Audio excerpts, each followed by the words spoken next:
Okay, so you are in securing Google, and you are stuck with the K-12 Tech Talk podcast. Today, I am Chris, so I work at Central R3 School District, which is 2,000 students, 200 staff-ish. We have one-to-one with Chromebooks, second grade on up.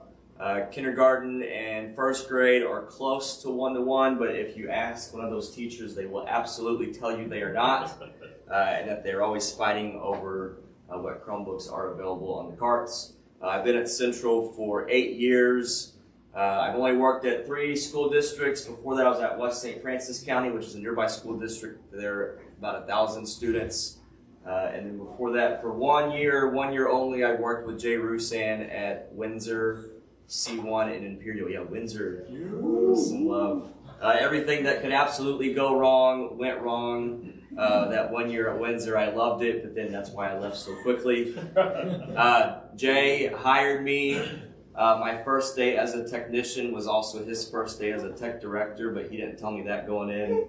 And then everything that could go wrong went wrong that year. We had servers die that had to be flown in the next day. We lost 2 weeks worth of email. I remember a great story of being at a building and I needed to track down a cable. I told Jay what I was going to cut. I needed to cut a cable. He said, yeah, do it. And it actually went to a switch and we brought down half the building. Hey, Pate's in the house. Anyways, that's a little bit about me. I'm Josh. I work at Festus. Festus is, right now, I think about 3,200 kids. We've seen an increase of about 100 kids a year over the last 2 or 3 years. We are one-to-one Chromebooks, first grade through 12th grade. Kindergarten, they share about 5 Chromebooks per grade or per classroom. They don't need any more.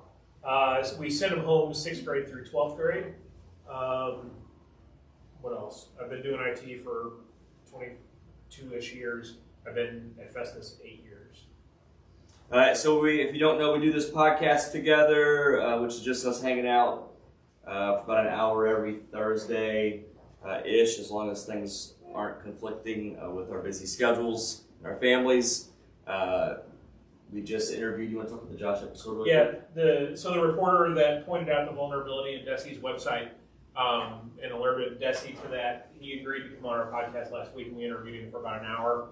It was a pretty good interview. He had some pretty harsh words for the governor, so if you have not listened to it, and you want to know the reporter's side of the story of what happened and being targeted by the governor as a hacker, have a listen because it was pretty entertaining. And Josh was all nervous when he came on. He had cotton mouth. Oh no, Josh is nervous 24 hours a day. It was a different kind of nervous. 8 days a week. It was different. Anyway, so you were in securing Google, so we're going to jump into Google Admin Console. Josh has his pulled up. You can make him nervous if you take pictures of what you see over there. But this is very laid back. So we're going to talk through some settings. Josh is going to poke around and show some settings, and we're going to have some discussion points on what my settings are compared to Josh's and what you guys do compared to us, all that kind of thing. So, and to that point too, if you do something differently than Chris or I, and you have yes, I did just say do.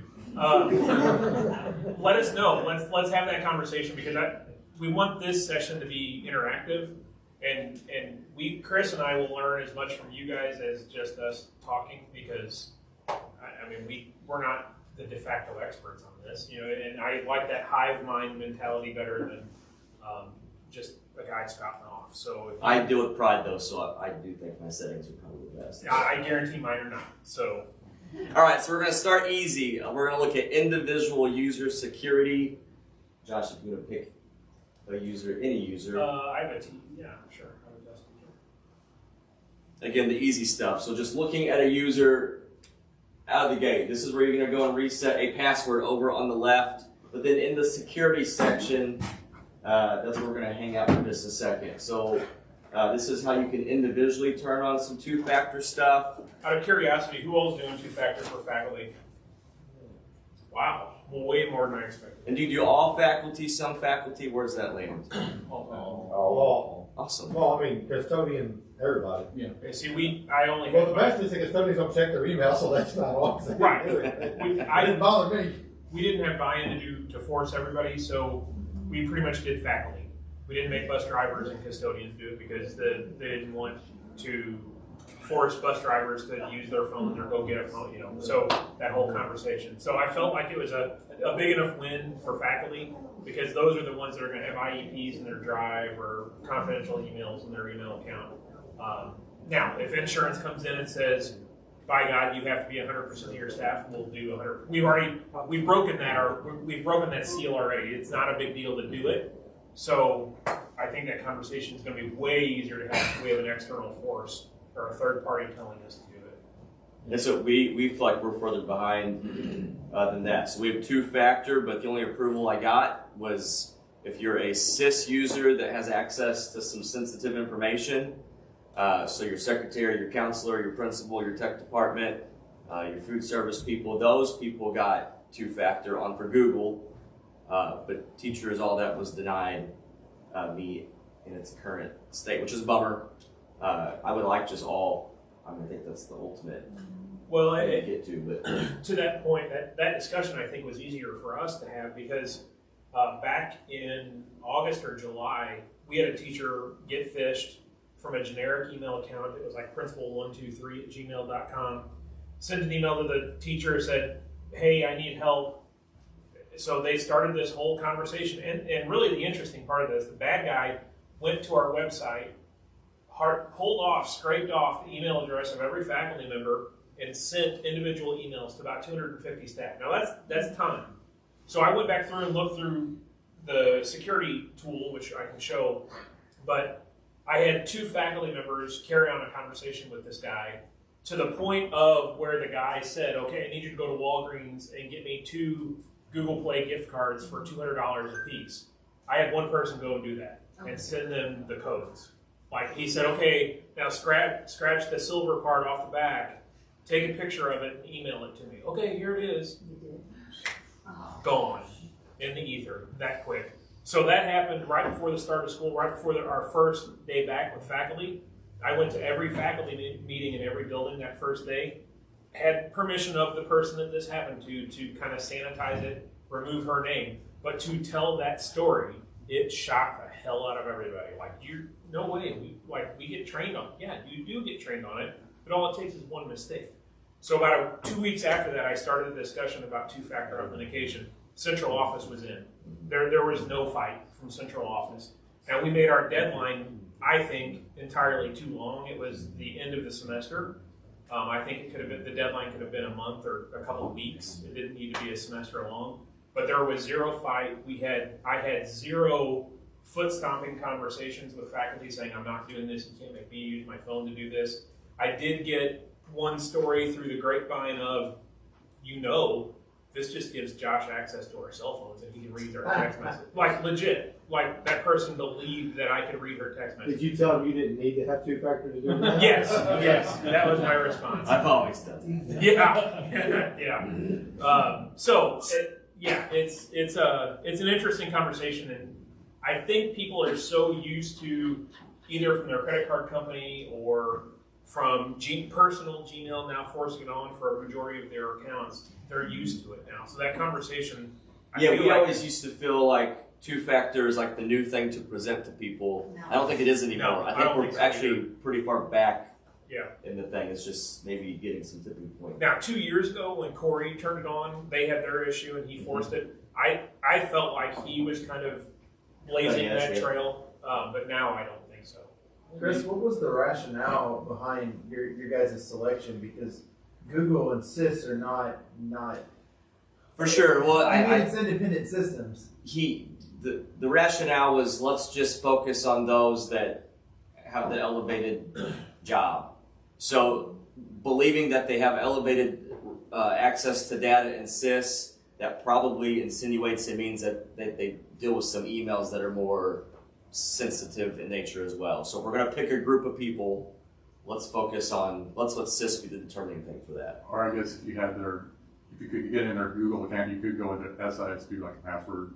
For sure. Forgot password thing and get into SIS.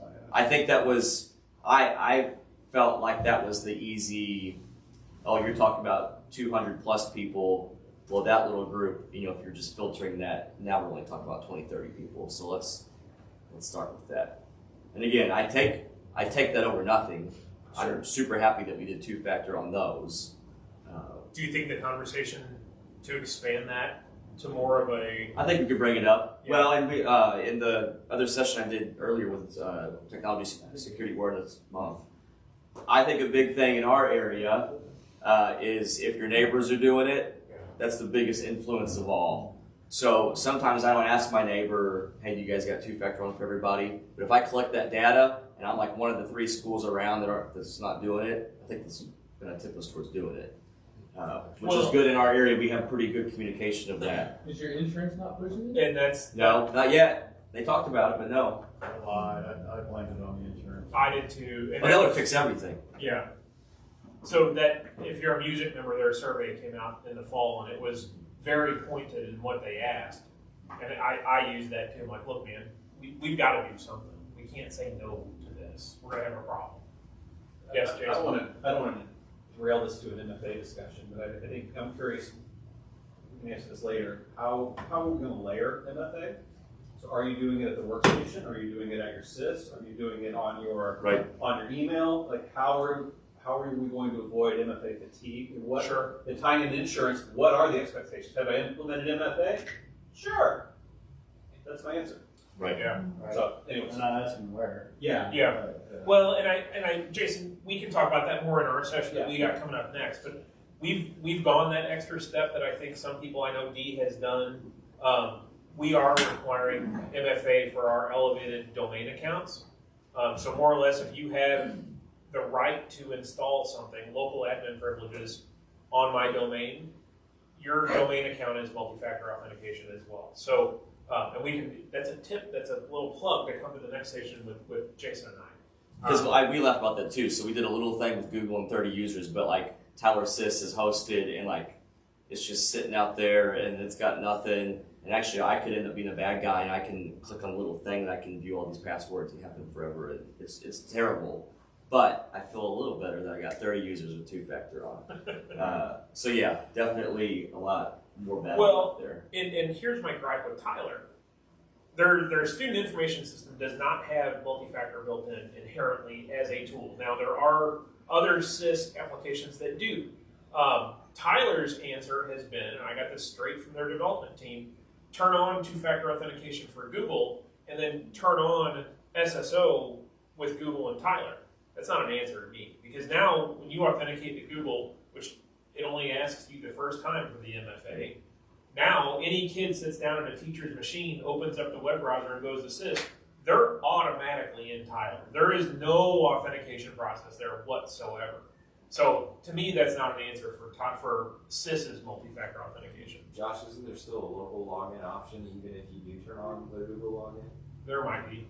Yeah, I think just added the button. Right, and that was the thing for us that okay, set the, we can do two-factor through Google, but you can still log in locally. So Yeah, it's not a solution to me. All right. All right, other stuff here. So under the security section, you could get into security keys if you're into that. If you have two-step on, this is where you get the backup codes. We can tell funny stories. I think we both have one about you get the custodian, the cook, the whoever to do two-factor, but all they actually do, and this is acceptable, is print off all the backup codes. They keep them in their pocket.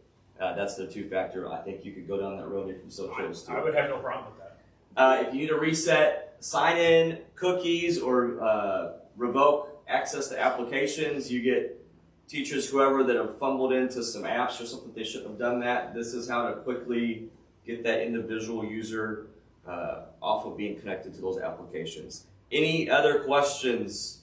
I think we just killed the user thing. That went about 15 minutes longer than expected. All right, next up we'll jump into Gmail security, which is under, if you don't know, Google Admin Apps, Google Workspace, and click on Gmail. We'll click around on this chunk here. So we can talk about safety. There's a safety section. And a couple different things here that we can look at. Towards the top, the different attachment things that you can do. You can protect against encrypted attachments. You can protect against attachments with scripts. attachments that have some weird attachment types in them. So, interesting story about the encrypted attachment thing. So we've got that turned on, and I get an alert when somebody sends an encrypted attachment to any of our addresses. So what I have found is Department of Transportation, when they require a urine test for drug test, they go to our local hospital. Our local hospital sends those results to our Director of Transportation's email account. It's an encrypted. So every month, I got to make sure to be on my game that day that I know those emails are coming through and send those through to her. We also recently had a mammogram van come and do mammograms on site. It was through a hospital. They emailed those results to staff at school. If they gave them their school account, those results were encrypted as well. So the last 2 weeks or so have been a lot of me going into the quarantine alert center and allowing encrypted messages to come through. So just be aware when you turn that on, it's going to catch legitimate stuff, but I will say it's probably caught more junk and legitimate phishes and attacks, compromise attempts, than it has blocked legitimate stuff.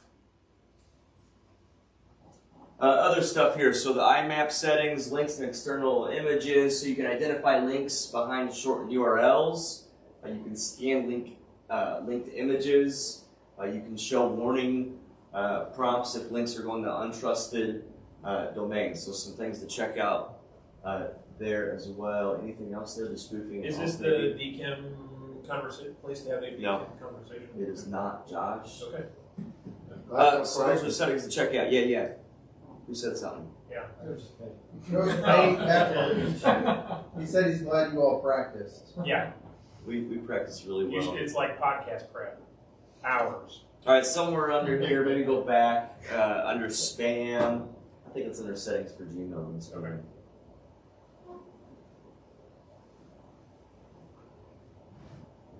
Spam phishing. Yeah. That's just some different good things to do here. Here's the pre-delivery. If you want to do a pre-delivery scanning, you can turn that on. And then this is where you can get to the different rules to be more aggressive when you're filtering spam. Block senders or your whitelist. You can get into that. And of course, you can apply these settings to your different OUs. If you want to treat student, if you do student email but only restrict within your domain, you can do that. We do a setting, and it's a small pain in the butt. I'm sure I could figure out how to automate it better.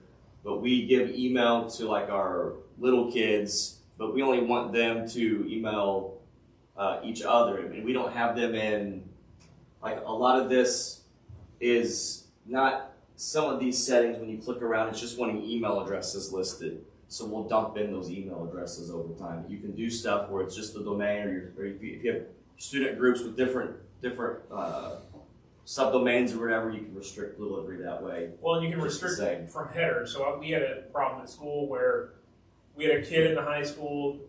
Long story short, they wanted to block him from emailing anybody but his teachers and his caseworker. So you can go in and create a rule that anytime Johnny sends a message, it adds a header, a line in the header of his email that says whatever you wanted to say, block these messages to students or block student. Johnny's trouble. And then you create a rule in the delivery tool that says if it has this header with this text, don't deliver it. So that delivery or that header delivery option works really well. It can be kind of a pain in the butt to set up though. Like I love and hate poking at this because you start to get pretty linear on things. So if you're not careful about you think big picture on your role. What is a role I can do that I don't have to remember every year? Like, oh, little Johnny bumped up to whatever. Little Johnny's in high school now. You want to think long game as you apply settings there. Anybody have anything of these settings they can think that they do or do different from us? Safety or spam settings on Gmail. I like creating, and I guess this is a technical one, I like using the compliance tool, kind of like you were describing. So a lot of, like you were saying, emails, principal at, or executive director at. So you go into the compliance tool, you write a rule that says sender header starts with principal. Oh, interesting. And then what I do is I have it redirected to my inbox so that if we do accidentally catch something, I can send it somewhere else. And I've started doing that with the, we're getting a lot of spam that's, or the t-shirts, like, get your t-shirt that says Jason Rocks or something like that. And they've got, there's a common pattern to all those email addresses. So I build a compliance rule and they all get redirected to me. My spam folder constantly has about 2,000 emails in it. That's my inbox. Anybody else? Same kind of thing. We flag all of our students with a student header, and then we add another building header. And so that way we can say, if we don't want a kid, so we have some students that shouldn't receive anything. And so we bounce back if it has student on it, or we'll say, if you're a junior high student, you should be talking to an elementary student. Yep. We bounce those and say it's flagged with this building name and student, bounce Sweet. back. So same kind of thing. It's just made it a lot more flexible to be adding those headers on. And applying it at group level. Yes. Yeah. Awesome. All right, go to Gmail. I think settings for Gmail again. There's a compliance section. Yep. All right, so good stuff in here. This is where you can jump into some of what we've talked about: content, objectionable content, or what to do with attachments to appends and footers. If particular, I think you can do this. Is where you do like this attachment's encrypted. If you want to still have to come in, kind of stuff, or your This is like long list of bad words. Yeah, long list of bad words. Macros, zips with passwords for attachment compliance. That's mainly it. So what do you do, Josh? You do some macro stuff. I see. We do. So unfortunately, I would like to just flat block the macro emails with attachments that have macros in them. I pre-pin the subject, and actually I get a copy of it, so I know if somebody's getting an attachment with a macro in it. Okay, do I need to pay attention to this user's machine for the next couple hours while they open it and figure out what's in it? The objectionable content is just a really long list of curse words. What do you do with that?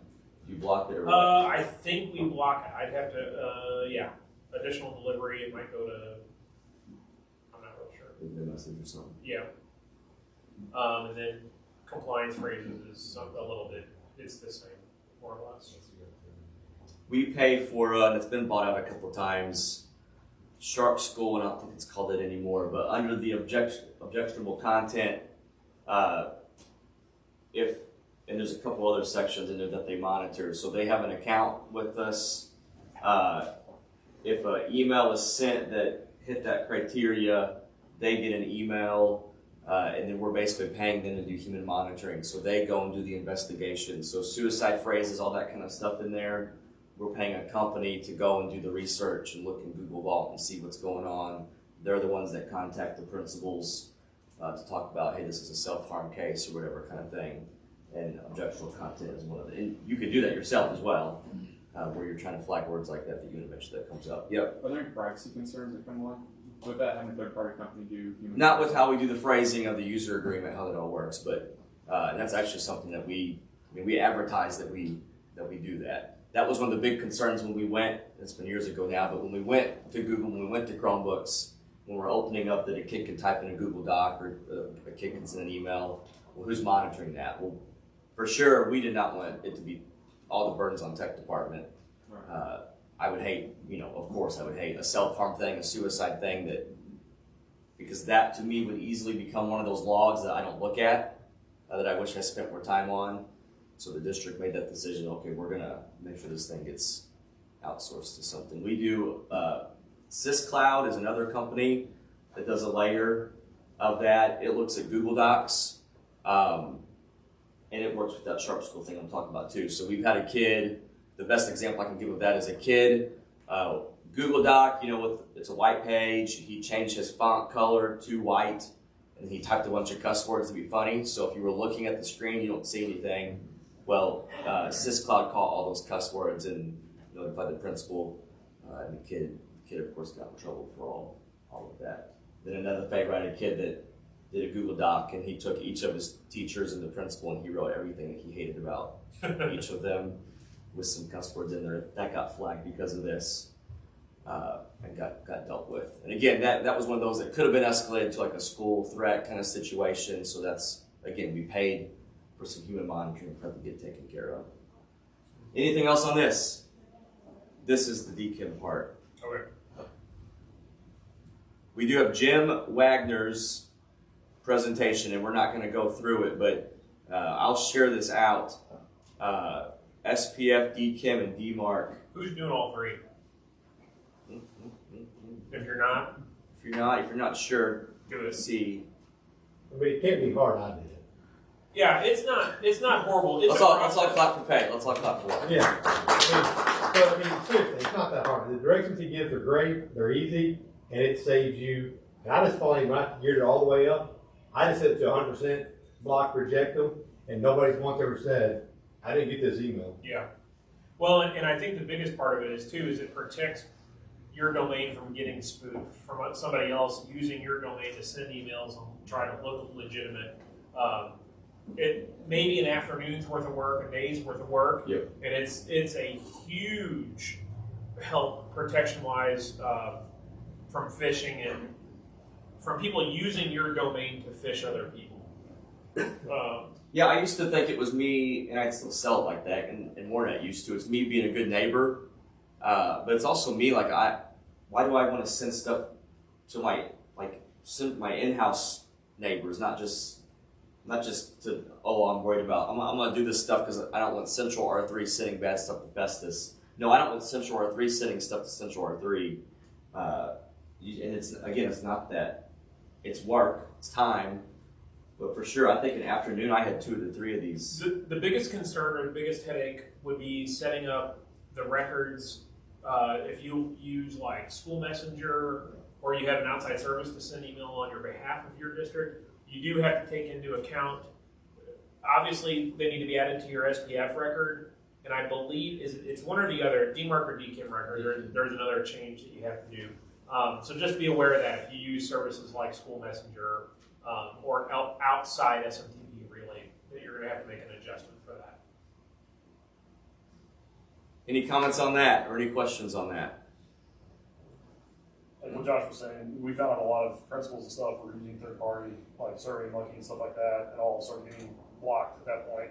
And so, like, we got a lot of requests, why aren't these going through anymore? And found out they were using a lot of weird third party services. Yes. They're pretending to be our domain. Well, sure, why not? They're free, right? There's no harm in that. But was it easy to remediate? So, yes and no. Like, some of them, we basically had to say, okay, we need what service are you using? And all the services had like a page, and so we said, okay, this is an administrator using it. We want to continue this, and so we whitelist. But we have to find the actual document from the sending. So they'll say, here's where we're sending from, and so that has taken a little bit of work. But Anything else on Gmail? All right, we're going to switch gears a little bit and jump into device security. Josh is probably freaking out about a texty guy. No, it's something else. Server went down. Where are we going? You guys remember that one time Josh didn't come to the Oh, conference? God. Yeah. Everybody left early. Devices, Chrome, settings, devices. All right, so a little bit of focus, assuming that if you're talking Google, you probably have a Chromebook in your school district. We'll just go through some device settings. Forced re-enrollment, that's a good idea. Kid figures out to do something bad or whatever's happening, Chromebook screws up and it wipes itself, whatever, to make sure it gets re-enrolled back into your district. That's a good idea. The disabled device return instructions. Chromebook gets physically stolen. This is where you type in the good stuff to be intimidating. That way when you disable the device, if that device gets connected to the internet, they get that hopefully intimidating message to get that back. I've had crazy stories with that. I had a Chromebook that was gone for like 2 years and ended up at a donation place in DeSoto, and they had tried to open it up and disconnect the Wi-Fi component on the board, and then this place got it. They were trying to fix it, so they got it connected, and then it gets the disabled message, and that's how we get the Chromebook back. It was a pawn shop, wasn't it? No, it was a It was like a donation place. yeah, like a veterans donation place. I had it before where someone did the deal where like all the contents of a house are for sale. So the description was just 3 laptops. Well, 2 of the 3 were owned by Central R3 School District. This guy he came in kind of near us to this house thing, and then I think it was in Arkansas. It's where he actually lived. So he traveled all the way to Arkansas, got these devices turned on, and then I got a phone call because he was hoping we could work out a deal that he could keep those devices. So I let him keep, it was 3. I let him keep 2 of the 3 because the 2 we had already, leasing was up and I could care less what happened to them. But then in letting him keep the 2, I gave him the shipping label to get that 3rd one back. But all those recoveries would not have happened easily for sure if I didn't have that message about, call this number, do this thing. And then doing that work, when you have a device that is stolen or missing or whatever, that you're disabling it so that it's getting that message going. We had one recently this year. 2 kids went to Florida for Thanksgiving and left their Chromebooks, and we get a call about 2 weeks later from the property manager saying, I found these 2 laptops and turned them on and it said to call you. So, like Chris said, it works. Yeah. Other settings in here: disable guest mode, restricting sign-in, for your domain only. Looks like Josh just has his domain. We work with our local community college. We've allowed our high school kids to get the login with their college account. And that's one of those. What are you doing about filtering? We treat them as a college student because they're on their college account. That's, again, a business decision we have to make. So we allow our local college to log in there. You can track recent users too. You have to turn that on. Again, last 5 users or whatever. When you're looking up a Chromebook, it can tell you who's been using that device. Anything we just said, you want to ask about or talk about more? I think went through it a while back. We had an issue with college students. I think there's a way that you can restrict them to only sign into the Chromebook with your school account, but they can add a Google account once they're signed in. Yes. So they add the college account, but they're still signed into the Chromebook with our school account. Yep. I had to actually make a change to that recently. I don't remember where it was. So one thing I do on here, I don't know if you've got it on here, is I restrict the Chrome version, the Chrome OS version. I stay 1 version behind of what's current. Yep. Just as at one time we did have a problem with a new version. And I had to kick my scatter update out to about 8 days. I made a mistake where I released an update on like a Thursday. My scatter was set to 5 days. Kids went home, nobody turned on their Chromebook for the weekend. They come back Monday, Tuesday. So now I've got 3,000 devices all bombarding my network at once, trying to pull down the update. And I'm pegging my network, my inter-building connection links. So I kicked that back out to 8 days. Do you remember when Google did the thing that broke Wi-Fi? Yeah. The update? That was a disaster. I've got a question about tracking on devices. Yep. So, I looked stuff up. I know I can find it. I don't know if there's a third-party tool, but sometimes we get calls. Hey, this device, we don't know where it's at, and we see it's on the network somewhere. Yeah. We can't find its physical location. Do you guys have any kind of tools to locate devices like that? Our filter has an MDM that has geolocation built in to it. That's within about 3 feet accuracy. We've had decent luck with that. That's on securely. I think most filter MDMs are going to have that geolocation feature built into them. You guys have Bloxy now, right? Yeah, we have Bloxy. I don't know. We just did a demo of that. I don't know remember if their function had that or not. We're still kind of digging into all the different features that it contains, but maybe I'll come up with that. Yeah. Trying to find them in your district. Yes, I can see that there is a student logged into it that has been logged in there, but they can't find the kid or whatever, and they're just trying to find the Chromebook. It's an odd situation. But You might be able to look into your Wi-Fi controller and see if you can figure out which access point it's connected to. That'll kind of give you kind of a vague idea of where it's at. I just disable them, eventually they show back up in the library. It is amazing. I usually wait a day. I do nothing and wait a day and they show back You up. turn this one back on, we got it back. I'm like, yep, sure can. There you go. yeah, that's what I ended up doing, but there's a teacher who got a little bit unhappy about it, but I mean, it is. Somebody took somebody else's Chromebook, and so they're. Oh, yeah. Yeah. They, the teachers, or the classroom sets out of the classroom, they sent me a list the other day of 15 of them. I was like, how long has this been gone? And you all of a sudden find go audit the carts to see where we're going here, people. Right. I've always kept from doing the whole tracking thing just because everybody already thinks that IT's Big Brother, and so I've never done the tracking thing just because I don't want people to think, well, they're just following me wherever I'm at. Just a perception thing. So I always just default to, hey, we can't track their exact location. We can disable them, we can make them useless, but we can't track them.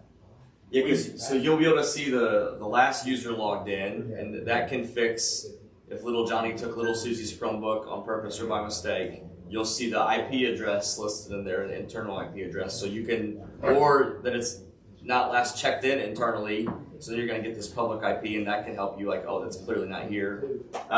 We are an Aruba wireless shop, so we have ClearPass, but we have Airwave, and some of that I know is changing with CX stuff and the new Aruba APs and the whole bit, whatever, on if Airwave's going to be around for forever or not. But Airwave lets you, if you have the MAC address, you can run an easy report. Tell me the last place, tell me the last AP that this MAC address was on. So our typical policy is when we get a report of a missing Chromebook, for good or for bad, for right or for wrong, my philosophy is I don't do anything for like 24 hours because it usually shows up. And then I'll run that report and it'll tell me an access point. So I'll say, hey, this was last seen in our district yesterday at 2:52 and it was around room 107.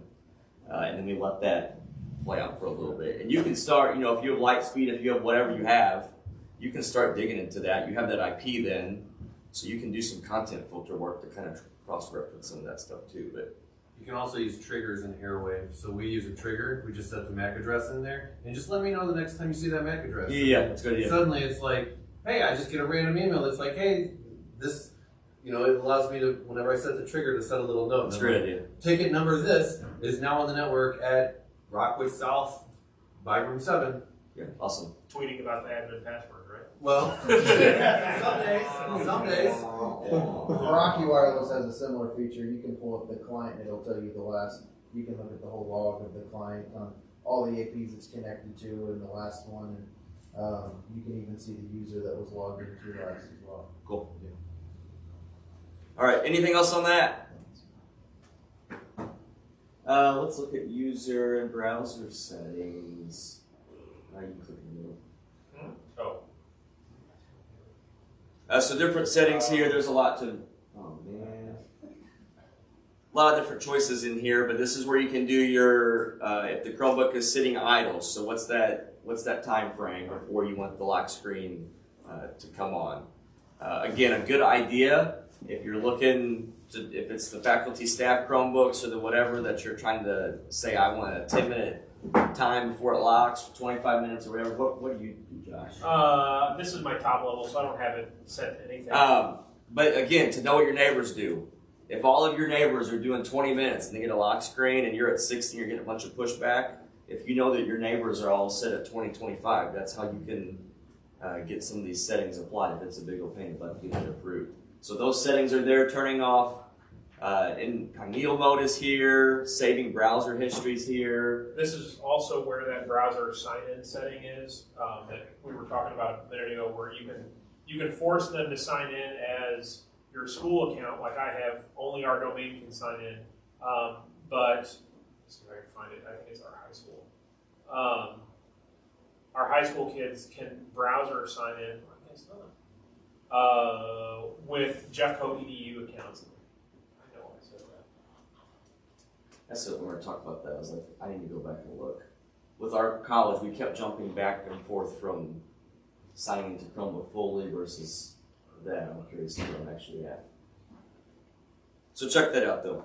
And URL blocking is in this section as well if you're wanting to actually list out what URLs to block. So we've used that in the case we have a alternative school that they have Chromebooks, Chromeboxes. Rather than to get into content filter land all that much and to figure out much of that, we just did a bunch of URL blocking stuff. Their Chromebook, they can get to one website pretty much, that's it. And we did it via Google instead. HTTP and HTTPS and then only have the allow list too. Yes, We've got a partnership with our Juvenile Justice Center, and we have a classroom in there, and those kids only need access to like Edgenuity. And so we went in there and instead of having to go through our firewall, we're able to block all those and only allow Gadgenuity resources. Yeah, cool. Anything else in those settings? What time do we go to? Another 20 minutes. User and browser settings. All right, let's jump over to security. This is where Josh and I were tired, so the slides are going to get a little sloppier, but don't mind that. Under the security section, there's different stuff in here. There's the alert center that has good stuff that you can filter into. There's the, if you just want to show the side, you can kind of dip all over the place. Okay, that's You can get into that authentication and see who and who doesn't have two-factor on. You can set those settings in there. So, quick mention about this two-factor report that they have that shows you how many people have turned it on and who don't have it turned on. That report is delayed by a couple days. So when we were going through our process of forcing people to turn it on, and I was sending out nagging emails to people that, hey, we're down to the last 5 days before it's forced. I was actually going into the login. There's another report down here reporting, and I believe it was audit and login, I think.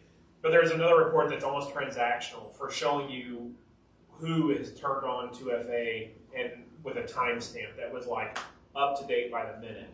That other two-factor report with the nice graph is not up to date. It's probably what do you think, a day or two delayed at least? Yeah, 3 days. Yeah. So just be aware of that. Let's do reporting. So what did you just do? You did? I was down under audit. So there's audit. There's audit admin. It was user account. Yeah, user accounts. So you can filter by event, and then I was doing two-step enroll, and it would show me who had enrolled for two-factor authentication practically real time. You show like audit admin. Yeah. And the gist of all this, and this is what I wanted to banter about a little bit. How often do you guys look at Google Logs, and then how often? So you think about that, and then how often do you think we should look at logs? And I'm like, only when there's a problem. I should probably, at least, I don't know, once a week or something. I think I should probably take a little gander. I think I know I have growth in this area. I think it would be better if there could be like we were talking earlier, if Google notices a login from an account that took place in Europe somewhere, or South America somewhere, it would be nice to have an email of that alert from the alert center rather than me going looking at login transactions for geolocation. I haven't looked to see if that's possible or not. You can get suspicious. Yeah, I have. Yeah. I've gotten those, but I almost want it to tell me when it's not necessarily suspicious, but just out of the ordinary. I think it'd be hard to say out of the state because so many cell providers show up. Like we constantly get login events that look like they came from Chicago when it's actually AT&T and Festus. So I would almost say anything out of the U.S. I want to know that. I think if you jump up to the actual paid tier, there's some of those options on there. We don't have it, but we've been looking into that. You get more of a context aware, and you can say, I want to GeoIP this to this US or whatever. Offload. Yeah, Touch on that a little bit. The difference. So the biggest tool that I've noticed in the paid version is the investigation tool. It's down under reporting, I think. Maybe not. It's under security. Is it?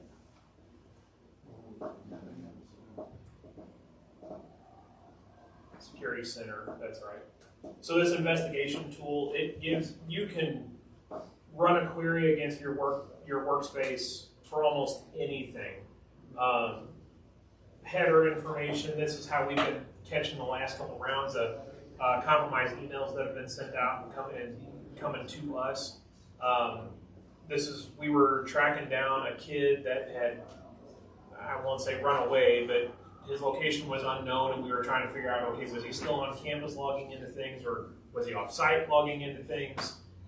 The investigation tool is really, really nice, and it keeps you out of vault. And when you open up a message in here, say you run a query about an email from an address to an address, and you want to look at that body of that email, it pops up and asks you for a justification, more or less a note as to why you're doing this. So you kind of have a little bit better of a track record or a history of what you're doing, if that were ever called into question. I've thought about Google Vault. Like, it's like the black hole to me. I don't want to touch the thing, or I'm really tempted to touch it all the time. But you're right. It just says that you did it. Right. And I've thought, man, if someone ever wanted me to pull the logs to show what I touched and then ask me to explain, days have passed, and I might not remember what was going on that I touched it. So something like this is a good, like I said, it's good documentation, or whatever you want to say, to check yourself. The login history has come in helpful quite a bit. You can recall emails and stuff through the investigation tool. Oh, I don't know. An actual recall, you can? Wow. So in terms of paid, we were talking about like throwing alerts and stuff. I don't know if anybody's used a product called Managed Methods, but it's something that I actually bit the bullet on. It will send you email reports on a daily basis based off the policies that you ask it to comb the APIs of your admin console, like suspicious logins. And it will actually take steps to remediate. So if it sees a login from France, it goes ahead and locks that out. Cool. And then setting up policies for malware that it finds within emails, going ahead and quarantining that, profanity filters, like all the stuff that a lot of other services are using. But this is my quick plug for it. It's been really helpful to us as a layer on top of our admin console. It's just called Managed Methods. So awesome. Did he sell a paid workspace? What's that? Did he sell a paid workspace licenses with that email? So no, it's an entirely separate product. I don't think a lot of what the paid workspace settings, some of the things do overlap what they do, but what I like about it is that it takes steps to remediate for you. So it sees malware, it goes ahead and quarantines it for you. And we didn't buy the buy-up version of Workspace because of any of these options. We honestly bought it. It was still during the pandemic. We bought it to keep the Google Meet record feature. This is the biggest reason why we kept it.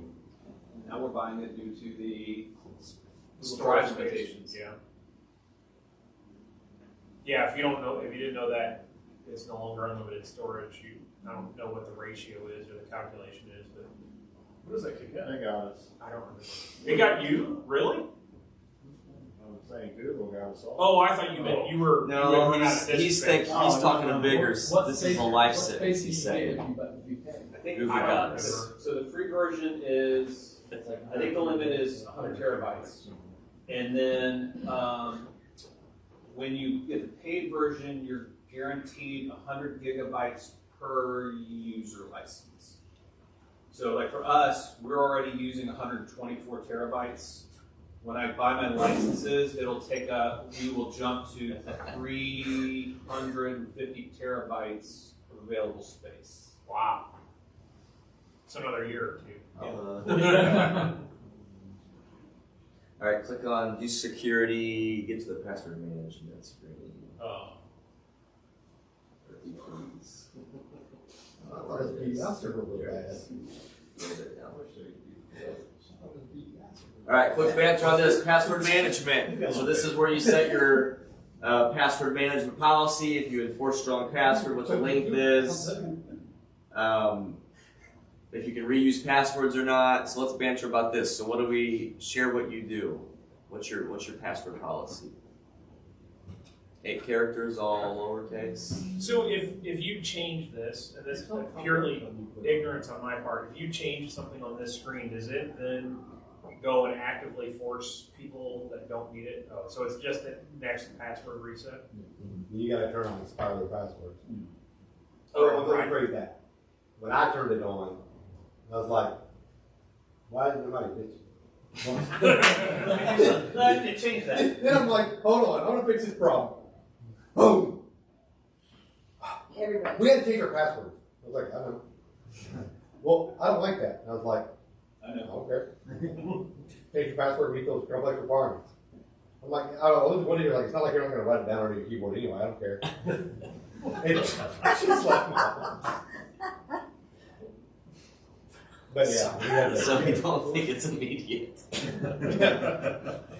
Until you go and hit the expire. Yeah. So we cool with 8? We cool with 10? What's the deal? What's the room say? Nobody's going to judge me, is what they're saying. We're doing 8. So, do you guys allow your students to change their Gmail passwords? Yes. At high school, we do. At high school, they have to. They have to. Interesting. Well, our schematic, they finally figured out Yeah. part of it, and Right. logged in as another kid, sent an email out on behalf of that Sure. student to the student body, Sure. and so now we have to approve all groups. There's 4 people in the district who can send to a group without getting this go through. Everybody else it has to be approved by Okay. me or the tech department, me or my assistant, and then the kids, high school kids have to change their password so that they can, Yeah. not get that happen again that way. So, speaking of emailing groups, so we have distribution lists. We have a distribution list for each building, and we have an all-staff distribution list. There was some perceived. Okay, let me ask this: does anyone besides Pate limit or force emails sent to a distribution list to be approved by some approver, either be that in the IT department or building leadership? So we had an issue this year where there was perceived abuse by faculty members sending out building-wide emails and actually district-wide emails.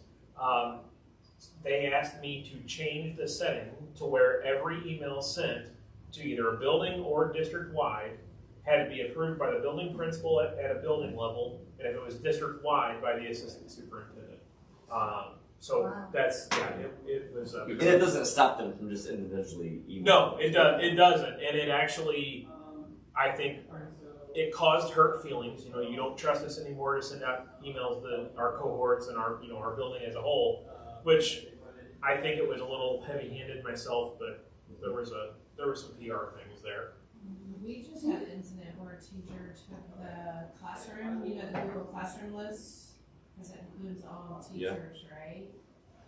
And took that and sent out, as the MSTA president, sent out a survey to all staff asking for input on how they felt the year was going. Yeah. Yeah, that one didn't go over well either. So they're like, can you restrict all of them? I'm like, okay, we can, but there's a lot of list out here, folks. Yeah. You're And asking a lot to us to restrict every single Right. Yeah. list. Well, Let's talk to individuals. And then it became an issue, our central office made the call, make that change to where the messages had to be approved. Well, first teachers were upset because, you don't trust us anymore. Well, then about a week goes by and principals were upset because now I have to sit here and read every damn email that our teachers are sending out to our buildings and decide whether or not it needs to go out.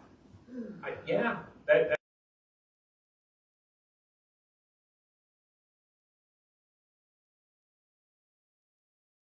Or if I'm clicking the button and going in and rejecting it.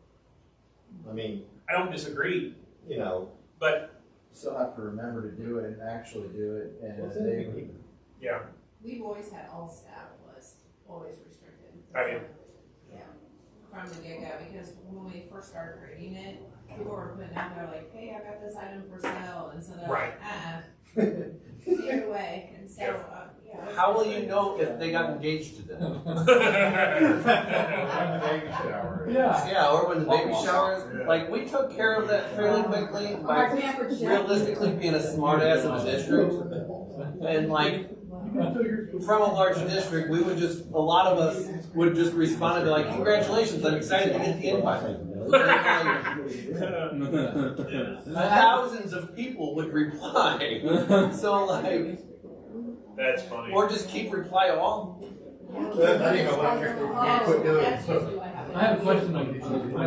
Yeah. Can you do this by OU? Yes, yeah, Yes. I believe so.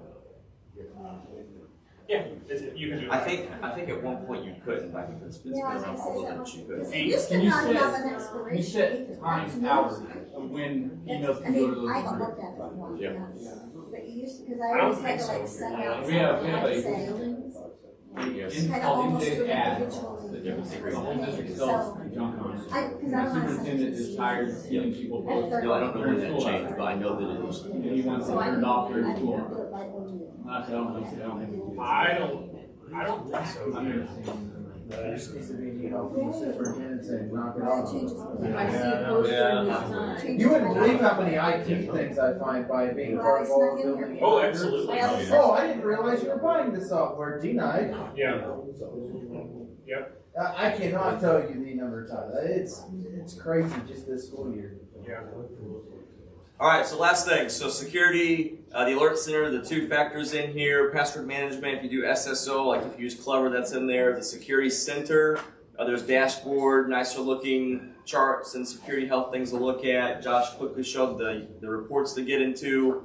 I did want to pull this up. If you Google security checklist for medium and large businesses, or I'll send out this PowerPoint, but Google has this decent document to chug through of what they recommend for medium and large businesses, what kind of settings, what the default settings. Like if you're trying to be secure in your Google environment, Google gives you some best practices and some recommendations. And again, they actually get into the details of all these sections that we just walked through on what Google themselves might recommend. And again, we had the quick banter. It is going to be slightly different for many of the school districts. It's always going to be like that. Politics creeps in, school board policy creeps in, tech department philosophies creep in. We are close to each other, Josh and I, spiritually, mentally, not physically. Sometimes too close. Sometimes too close. But we can banter really hard and we completely disagree on what some of these policies should be. It's been a while, but yeah. So it's good to look at this document. What would Google say to me about this? What do my neighbors do?